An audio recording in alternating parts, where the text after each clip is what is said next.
Shalom saudara, dimanapun Anda berada dan yang sedang mendengarkan firman Tuhan ini, saya berdoa kiranya roh Tuhan bekerja untuk boleh memberkati saudara dengan firman-Nya. Saudara, pembacaan firman Tuhan terambil dari Lukas 23 ayat 33 sampai dengan 43 yang berbunyi demikian. Ketika mereka sampai di tempat yang bernama Tengkorak, mereka menyalibkan Yesus di situ dan juga kedua orang penjahat itu, yang seorang di sebelah kanannya dan yang lain di sebelah kirinya. Yesus berkata, "Ya Bapa, ampunilah mereka, sebab mereka tidak tahu apa yang mereka perbuat." Dan mereka membuang undi untuk membagi pakaiannya. Orang banyak berdiri di situ dan melihat semuanya. Pemimpin-pemimpin mengejek dia, katanya, "Orang lain ia selamatkan, biarlah ia menyelamatkan dirinya sendiri jika ia adalah Mesias, orang yang dipilih Allah." Juga prajurit-prajurit mengolok-olokkan dia. Mereka mengunjukkan anggur asam kepadanya dan berkata, "Jika engkau adalah raja orang Yahudi, selamatkanlah dirimu." Ada juga tulisan di atas kepalanya, "Inilah raja orang Yahudi."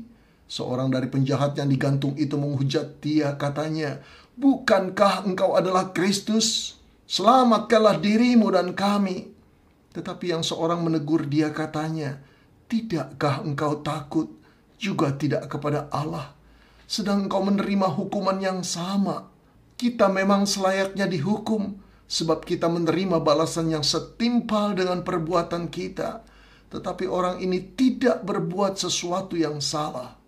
Lalu ia berkata, "Yesus, ingatlah akan aku apabila engkau datang sebagai raja."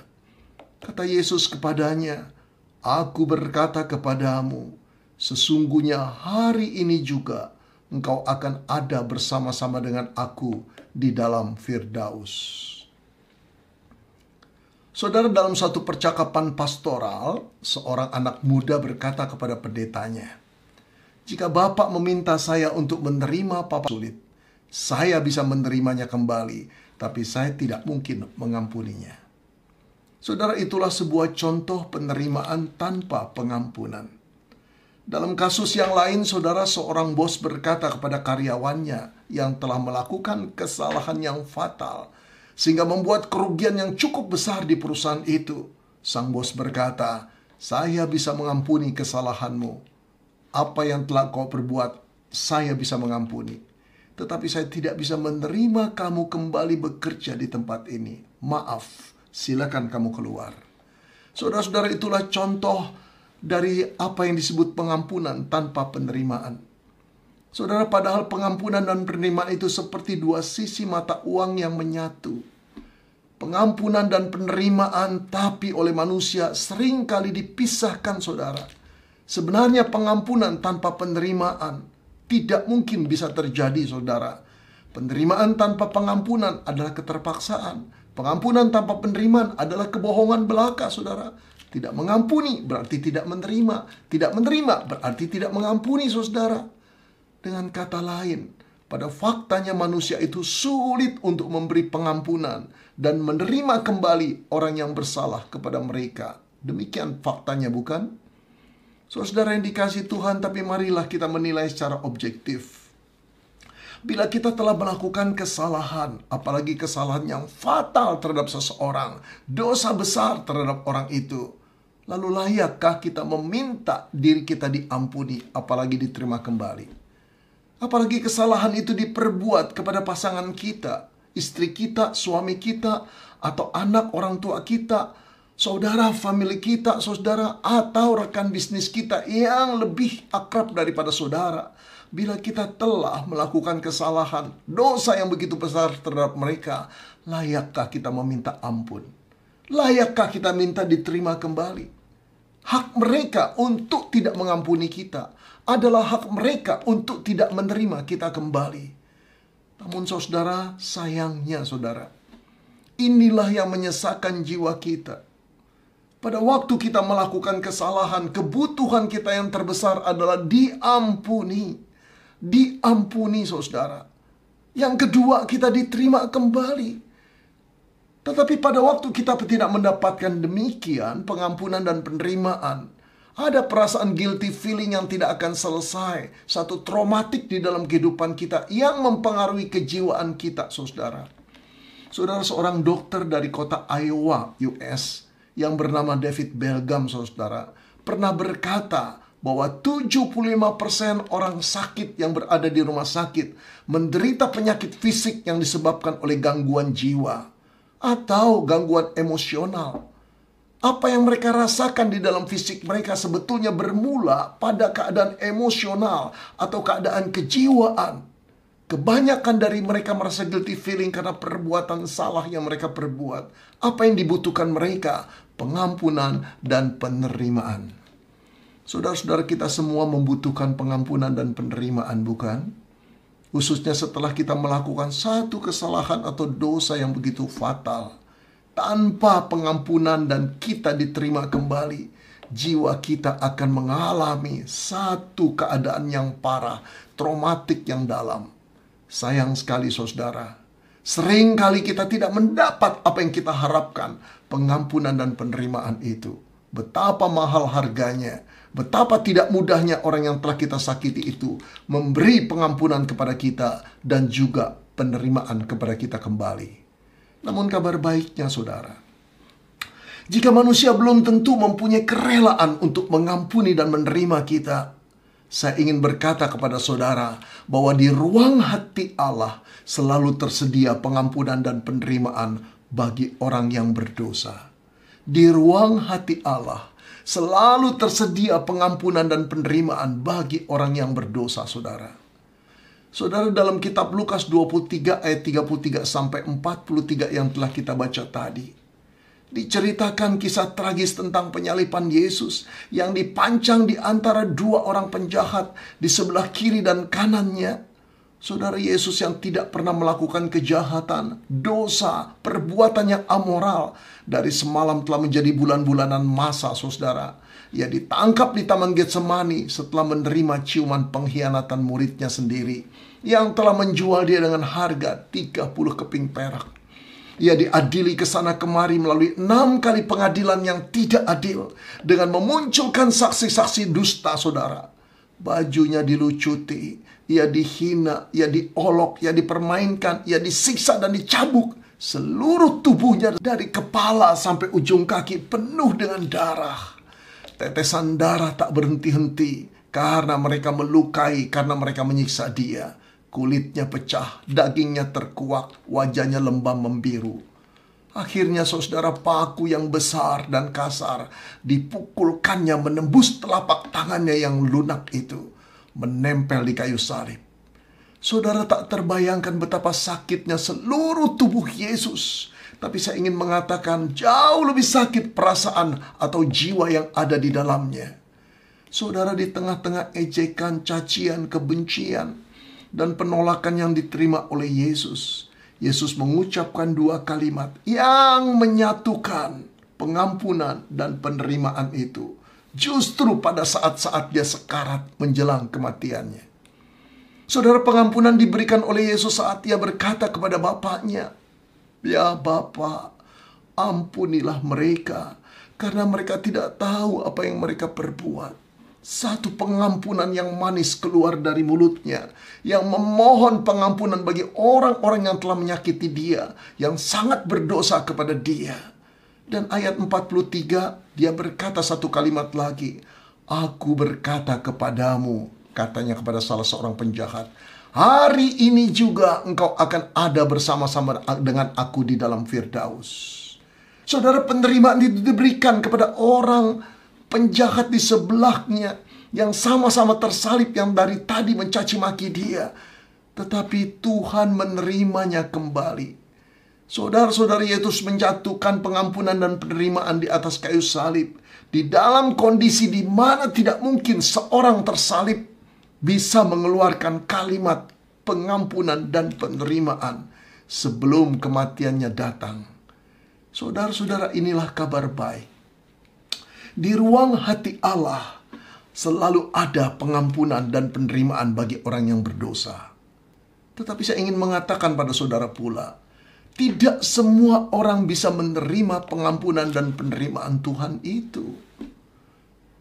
Orang seperti apakah yang dapat diampuni dan diterima Tuhan kembali? Jawabnya adalah, yang pertama-tama adalah orang berdosa yang merasa dirinya berdosa, saudara. Saudara, dalam dunia ini ada dua macam orang berdosa, saudara.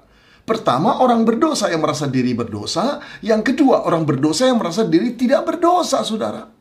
Dua macam orang berdosa ini terwakili oleh dua orang penjahat di kayu salib yang berada di sebelah kanan dan kiri Yesus, saudara. Kita tidak tahu identitas kedua penjahat yang disalib di sebelah kiri kanan Yesus itu, saudara. Siapakah nama mereka, dari manakah asal mereka, apa pendidikan mereka, dan kita tidak tahu kejahatan apa yang mereka perbuat sehingga mereka dihukum dengan cara yang sangat mengerikan, penyaliban. Tetapi dengan kata penjahat yang digunakan oleh Lukas dalam bahasa aslinya menyimpulkan mereka bukan penjahat kriminal biasa, saudara. Tapi seorang kriminal yang tidak bisa diampuni lagi karena mereka telah melakukan kejahatan yang kejam dengan ganas, merampok, menganiaya, memperkosa, dan membunuh, saudara. Sehingga orang-orang seperti ini dianggap tidak bisa direhab lagi. Karena itu pengadilan memutuskan untuk menyalibkan orang-orang seperti ini. Saudara, sampai di atas kayu salib, dalam keadaan kesakitan dan keputusasaan menjelang ajal, saudara. Kedua penyamun itu mencela Yesus yang sama-sama disalib beserta dengan mereka. Lukas 23 ayat 39 menceritakan, seorang dari penjahat yang digantung itu menghujat Yesus. Katanya, bukankah engkau adalah Kristus? Selamatkanlah dirimu dan kami. Saudara, kitab Matius berkata bukan cuma seorang sebetulnya yang pertama-tama menghujat, tetapi kedua-duanya menghina, mengolok-olok Yesus tak habis-habisnya. Bukankah engkau adalah Kristus? Saudara, perhatikan kata bukankah engkau adalah Kristus. Ini bukan satu pengakuan bahwa yang disalib di sebelah mereka adalah Kristus, tetapi ini satu olokan, satu penghinaan, saudara. Sama seperti zaman sekarang kalau orang berkata, bukankah kamu laki-laki? Artinya apa? Kok kamu tidak jantan sih? Ada orang juga yang berkata kepada kita, bukankah kamu suami? Selanjutnya kalimatnya adalah, kok takut sama istri sih? Bukankah engkau seorang insinyur? Bukankah engkau apoteker? Kok nggak profesional sih? Mereka sedang meragukan kita, bukan? Begitu juga perkataan, bukankah engkau adalah Kristus? Saudara, penjahat itu mengolok-olok Yesus. Engkau yang sering disebut Mesias, engkau yang sering disebut Kristus, mana buktinya? Tapi kalimat selanjutnya, selamatkanlah dirimu, artinya buktikan, lalu selamatkanlah kami. Oh, saudara-saudara, betapa egoisnya mereka. Setelah mereka menghina kalau betul-betul Yesus adalah Mesias, mereka juga minta diselamatkan. Saudara-saudara, betapa naifnya dosa telah membuat orang ini merasa diri lebih benar daripada Yesus dan berhak, saudara, untuk boleh mencaci maki Yesus. Saudara, lihatlah betapa rusaknya moral kedua orang ini. Kapan mereka pernah mengenal Yesus? Kapan mereka pernah bersinggungan hidup dengan Yesus? Kapan Yesus pernah melakukan kesalahan kepada mereka? Kapan Yesus pernah melakukan kejahatan kepada mereka? Sama-sama menderita, tersalib, seharusnya sama-sama sependeritaan dan saling simpati. Tetapi yang mereka lakukan adalah mencaci maki Yesus, seolah-olah Yesuslah penyebab mereka disalib. Saudara-saudara, dosa membuat manusia menjadi picik.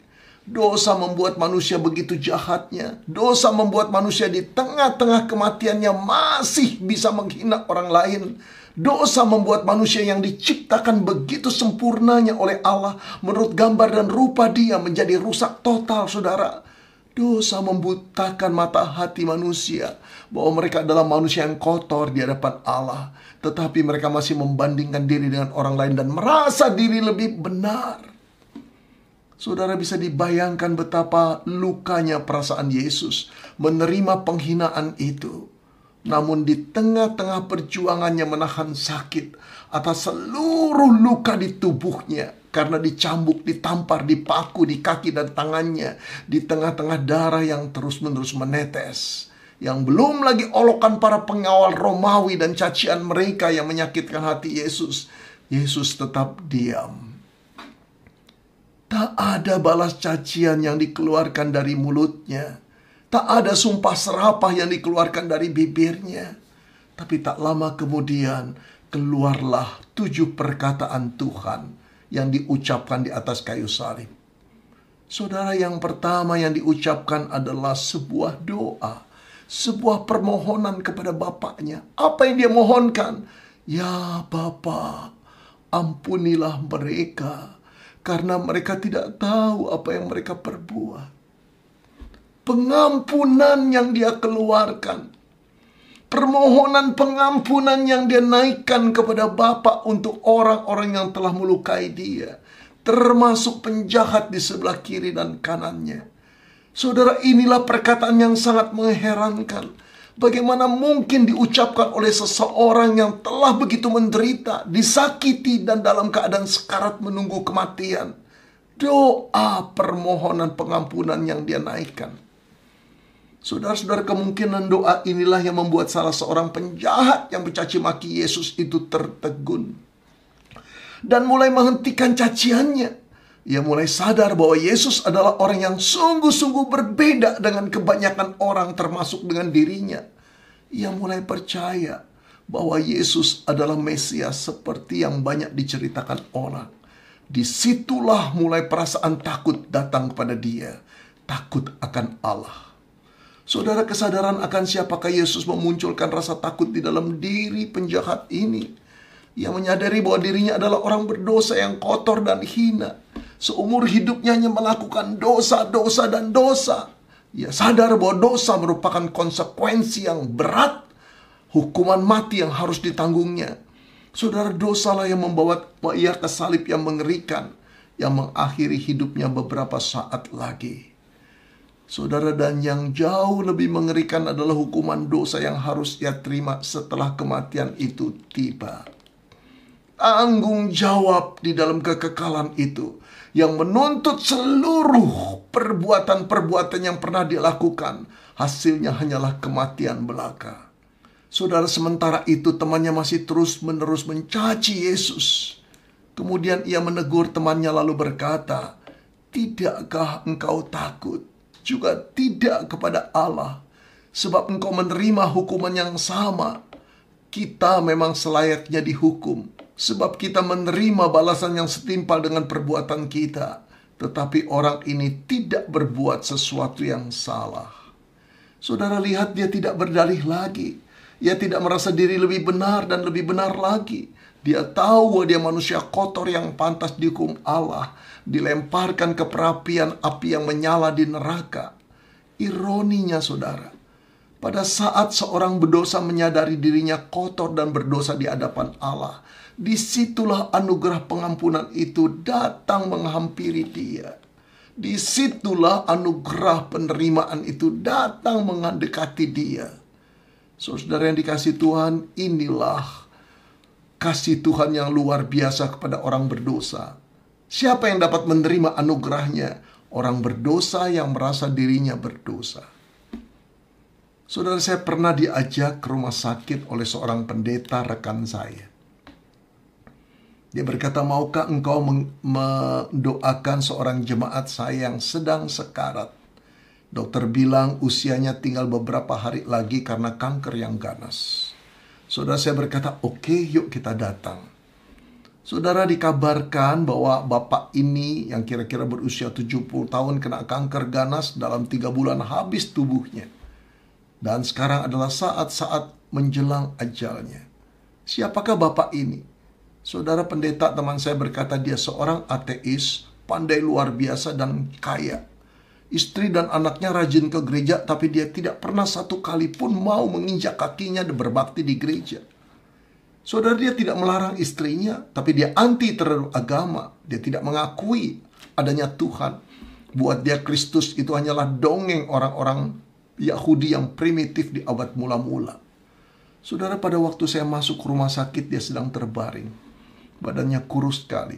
Sebelumnya istrinya mengajak saya berbicara lebih dahulu.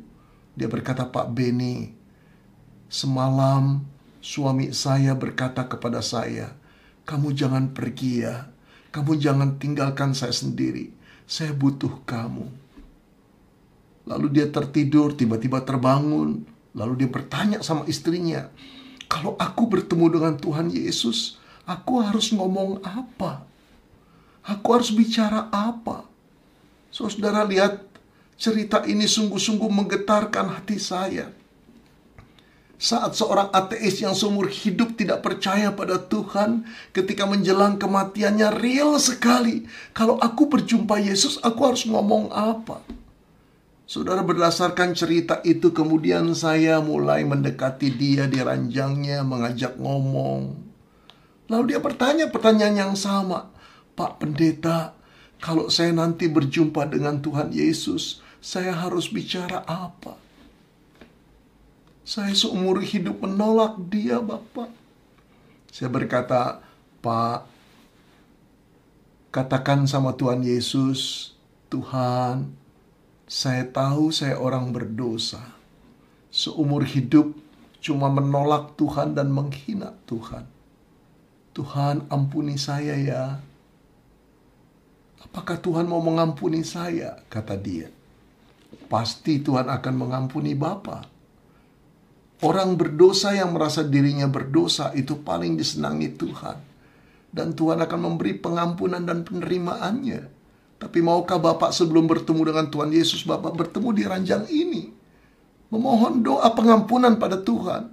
Lalu dia menatap saya dan berkata, "Apa mungkin saya diselamatkan?" "Sangat mungkin, karena Bapak dicintai dan dikasihi Tuhan."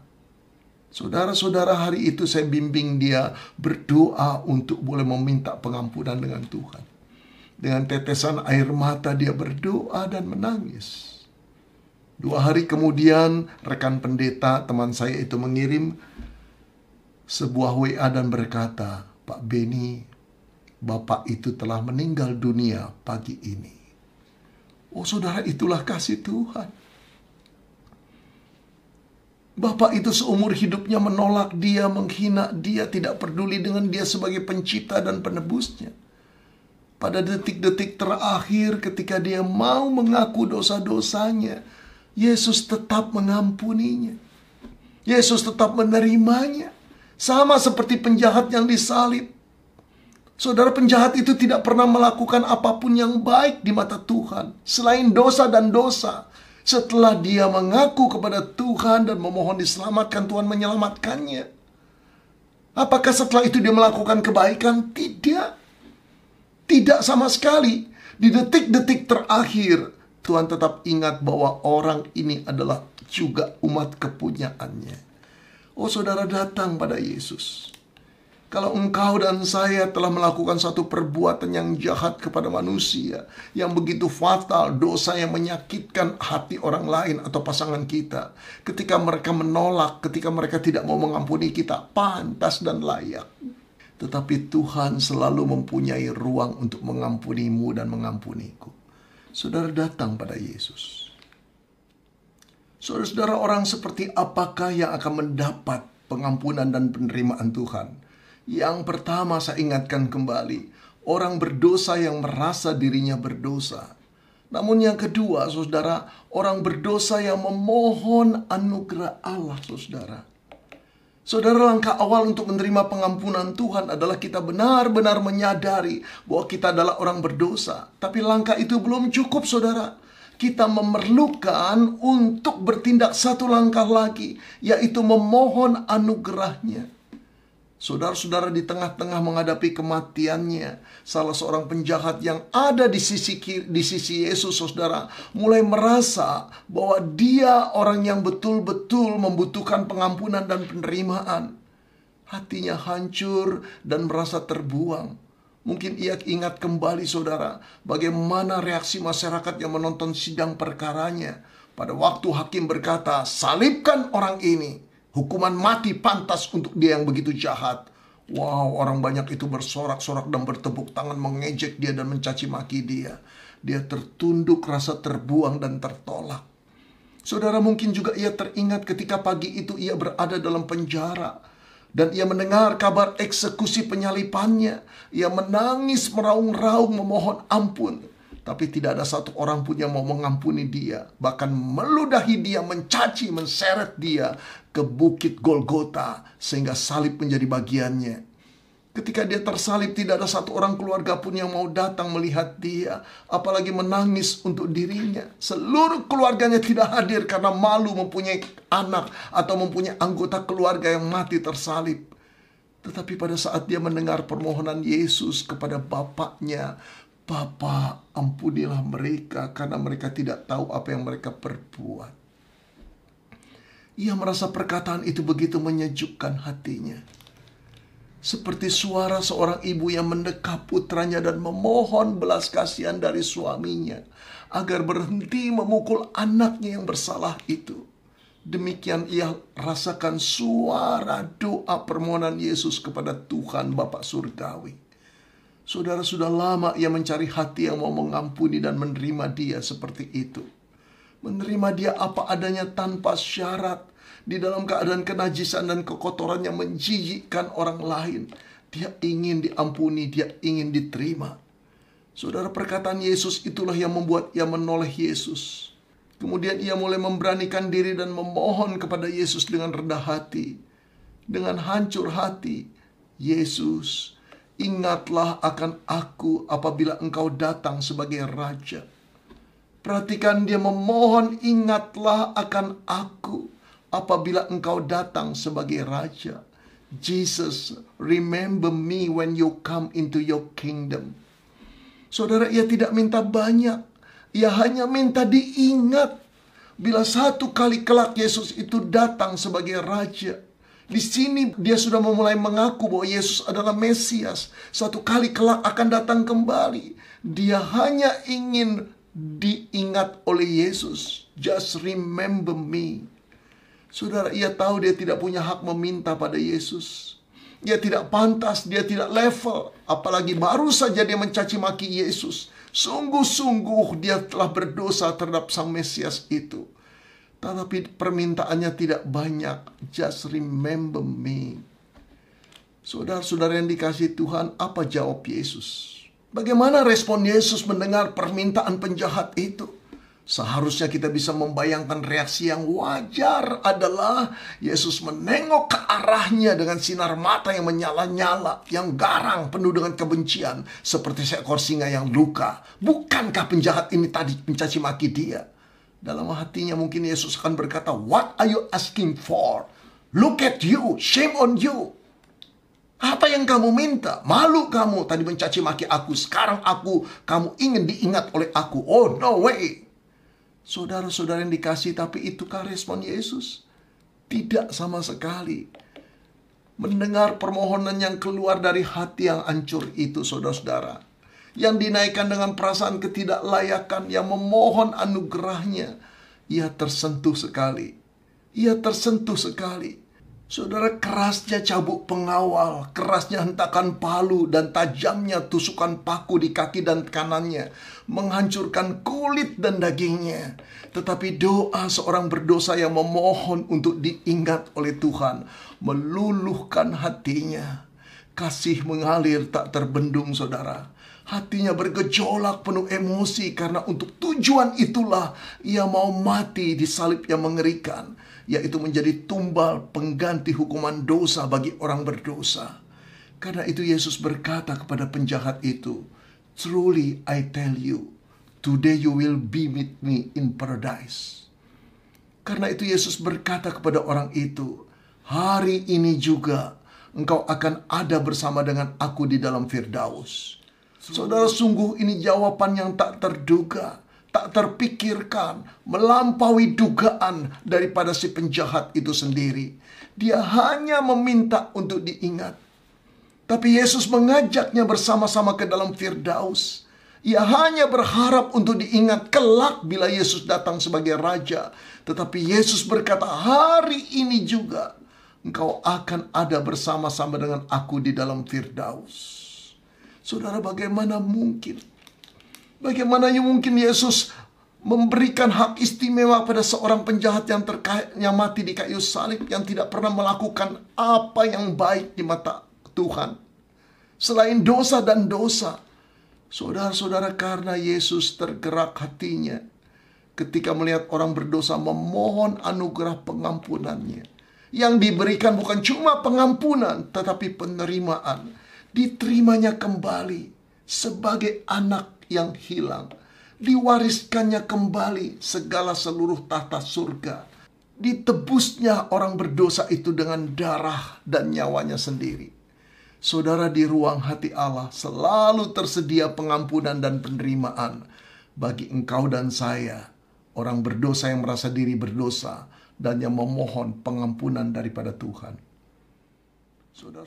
Saudara, pada satu kali datang seorang ibu bertemu dengan saya dan berkata, "Pak Beni, mau gak Pak Beni menginjili suami saya?" "Oh boleh ibu." "Suami ibu ada di mana?"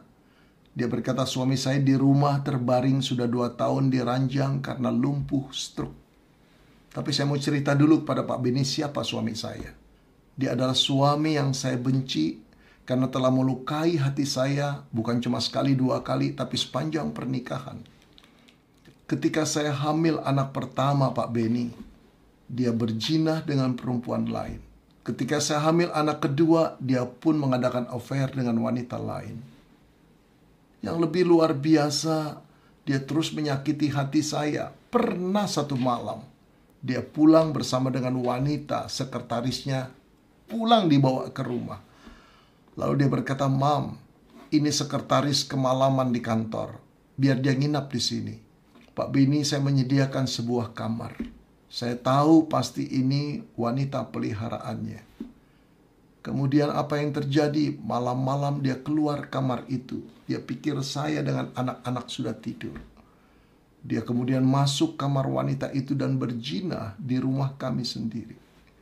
Saya memeluk anak-anak sambil menangis. Sekarang dia telah stroke. Tidak ada wanita-wanita lain yang mau menemani dia.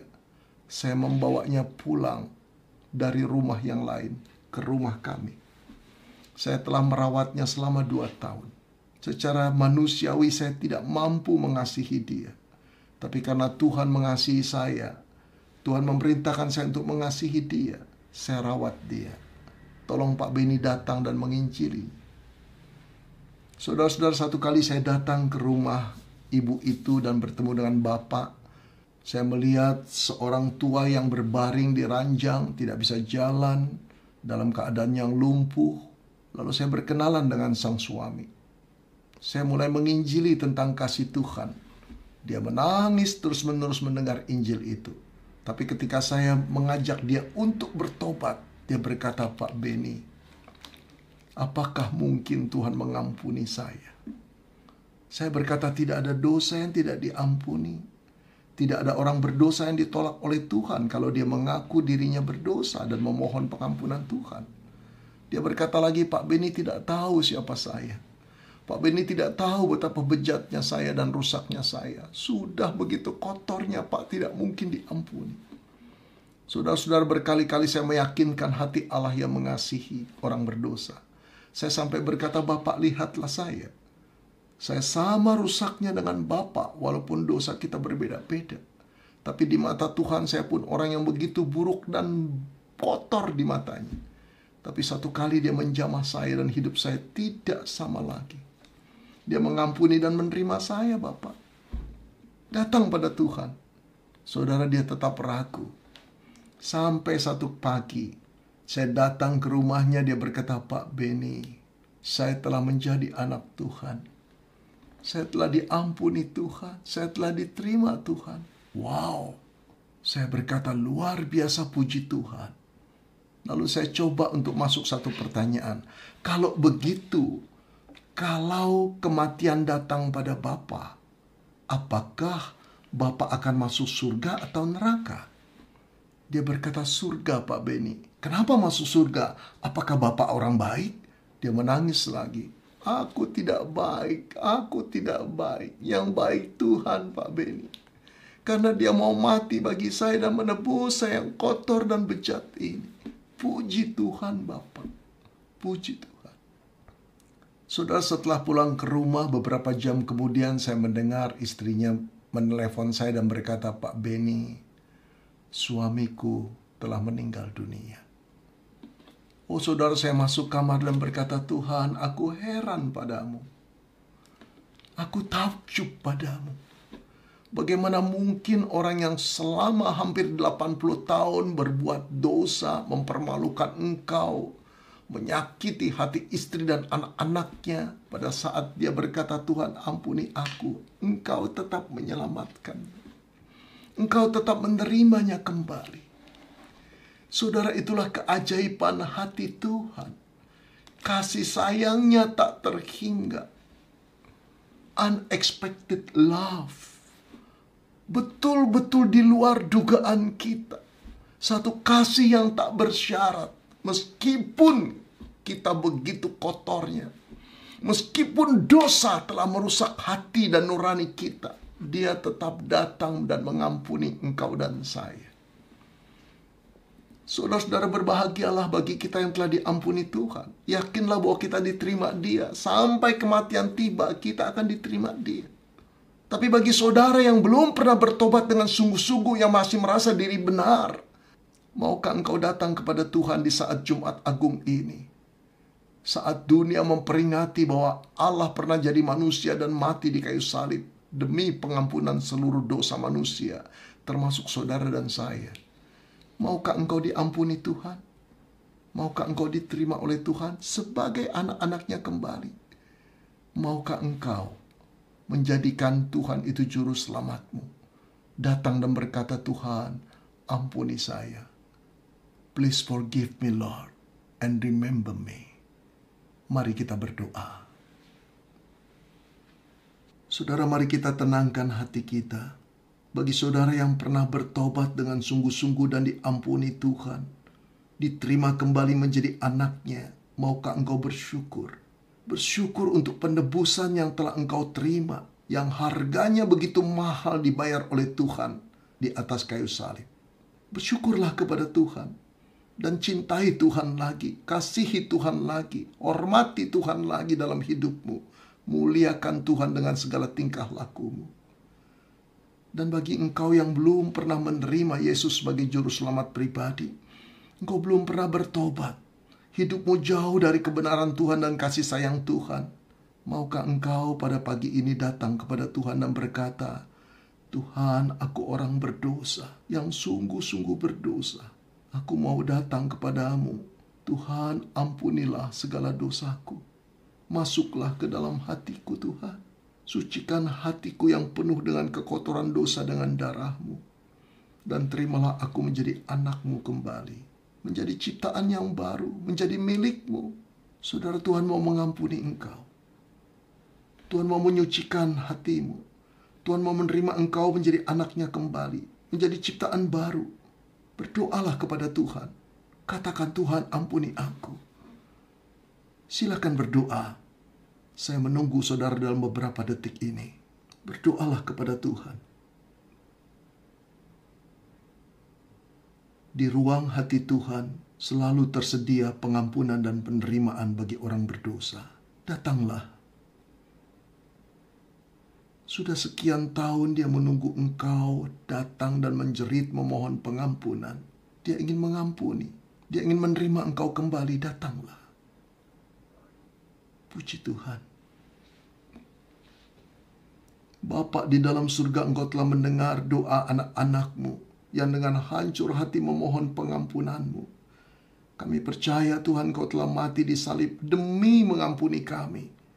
Sehingga ketika orang berdosa, ketika kami memohon pengampunan Tuhan, itulah satu kebahagiaan bagi Tuhan. Karena demi keselamatan kami, Engkau rela untuk menerima hukuman dosa kami. Terima kasih Tuhan Yesus, terpuji nama-Mu. Jagalah anak-anak-Mu yang baru mengambil keputusan untuk bertobat. Kasihi mereka dan pimpin dan bimbing mereka dengan Roh Kudus-Mu. Dan biar kami yang pernah bertobat, kami dipimpin dan bimbing untuk hidup untuk kemuliaan nama Tuhan. Mengasihi Tuhan, menghormati Tuhan, mencintai Tuhan. Dan hidup bagi nama baik Tuhan. Terima kasih Bapa, terpujilah nama-Mu. Dalam nama Tuhan Yesus Kristus kami mengucap syukur dan berdoa. Amin.